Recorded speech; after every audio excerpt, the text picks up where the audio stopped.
Hello student, this is Govind sir and welcome to my GMS study point. तो आज हम class 10th का chapter first करने वाले हैं, ठीक है। और आपकी एक्सरसाइज है 1.1। तो सबसे पहला जो सवाल है वो क्या है, 140। इसको हमने क्या करना है, प्राइम फैक्टर की फॉर्म में लिखना है। तो सबसे पहले हम क्या करेंगे, इसको 2 से डिवाइड करेंगे तो आपके पास जो आंसर आएगा वो क्या आएगा, 70। उसके बाद फिर से इसको 2 से डिवाइड करेंगे तो आंसर आएगा 35। फिर से हम इसको 5 से डिवाइड जब हम करेंगे तो आएगा आंसर आपके पास में 7। और अब अभी आपको 7 से डिवाइड करेंगे तो आंसर आएगा 1, ठीक है। तो इस तरीके से हमने इसके क्या करेंगे, प्राइम फैक्टर निकाल लिए।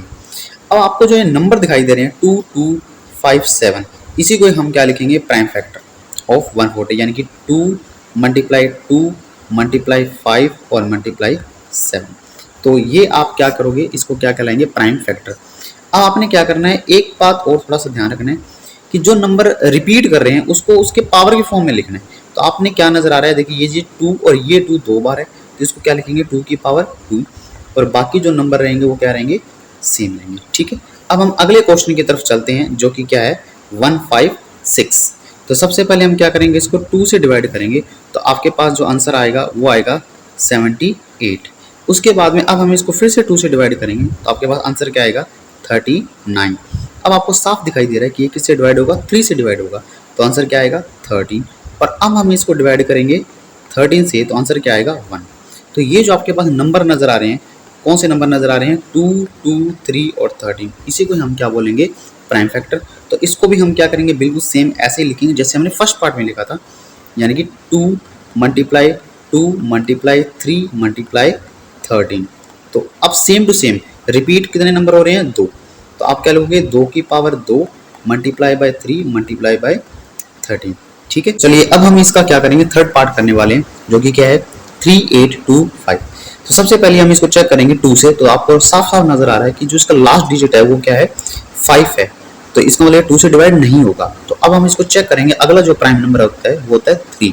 तो आपको साफ दिखाई दे रहा है, देखिए 3 को जब हम इसको डिवाइड करेंगे तो ये कितने पे जाएगा, तो हम इसको 3 से डिवाइड करते हैं तो ये आपके पास चला जाएगा 1275 पे, ठीक है। अगले बार अब हम चेक करेंगे फिर से कि ये जो नंबर है क्या ये 3 से डिवाइड हो जाएगा। तो आपको मैंने पहले भी बताया था कि इन सभी का हम क्या करेंगे, जोड़ करेंगे। अगर इनका जोड़ करने पर 3 से ये डिविजिबल होता है तो फिर ये 3 से डिविजिबल हो जाएगा। तो फिर से मैं क्या करूंगा, इसको 3 से डिवाइड करने की कोशिश करूंगा। तो 3 से जब हम डिवाइड करेंगे तो आंसर क्या आएगा, 425। अब आपको नजर आ रहा है कि ये जो नंबर है वो 5 से डिवाइड होगा। अब 5 से जब डिवाइड होगा तो आपके पास क्या आएगा, 85। फिर से ये 5 से डिवाइड होगा तो आंसर क्या आएगा, 17। और फिर से ये 17 से जो डिवाइड होगा फिर होगा 1, ठीक है। इस तरीके से जो इसके प्राइम नंबर है वो हम कैसे लिखेंगे, 3 मल्टीप्लाई 3 मल्टीप्लाई 5 मल्टीप्लाई 5 मल्टीप्लाई 17।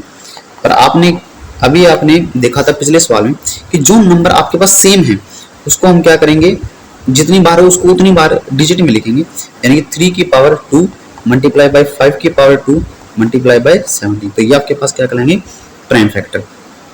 अब हम अगले सवाल की तरफ चलते हैं। अगला सवाल आपके पास क्या है, 5005, ठीक है।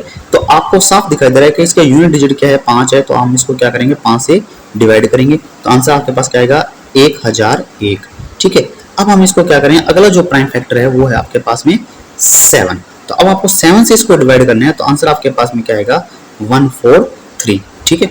अब आपको क्या करना है, इसको अगला जो प्राइम फैक्टर है उससे डिवाइड करना है। तो आपको पता है 7 के बाद जो अगला प्राइम जो नंबर होता है वो होता है 11। तो आपको इसको 11 से डिवाइड करना है। तो 11 से डिवाइड करेंगे तो आएगा 13, यहाँ पे 13 आएगा, ठीक है। यहाँ 33 नहीं, यहाँ पे 13 आएगा। तो अब हम देखिए इसको डिवाइड किया तो आंसर आया 13। तो अब इसको 13 से डिवाइड करेंगे तो आएगा 1। तो अब आपके पास जो प्राइम फैक्टर होंगे इसकी वो क्या लिखेंगे हम, 5 7 मल्टीप्लाई बाय 11 मल्टीप्लाई बाय 13, ठीक है। अब इसमें कोई भी रिपीट नहीं है तो इसलिए ये वैसे का वैसे ही रहेगा। अगला जो नंबर है वो आपके पास क्या है, 7429। तो इसके लिए हम क्या करेंगे, इरेज कर लेते हैं इसके, ठीक है भाई।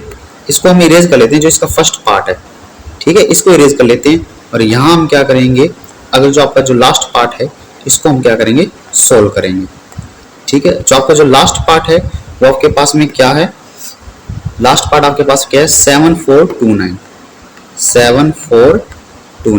तो ये जो नंबर है इसको हम डिवाइड करेंगे। तो इसको डिवाइड करेंगे तो ये देखिए ये ना तो 2 से डिवाइड होगा ना ही 3 से डिवाइड होगा, तो ये डायरेक्ट डिवाइड होगा किससे, 17 से। जब हम इसको 17 से डिवाइड करेंगे तो आंसर क्या आएगा, 437, ठीक है। उसके बाद में 17 के बाद अगला जो प्राइम नंबर है वो आपके पास क्या है, 19।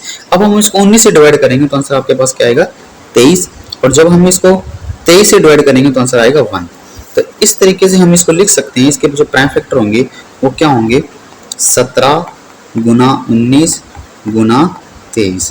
तो ये आपके पास क्या होंगे इसके प्राइम फैक्टर।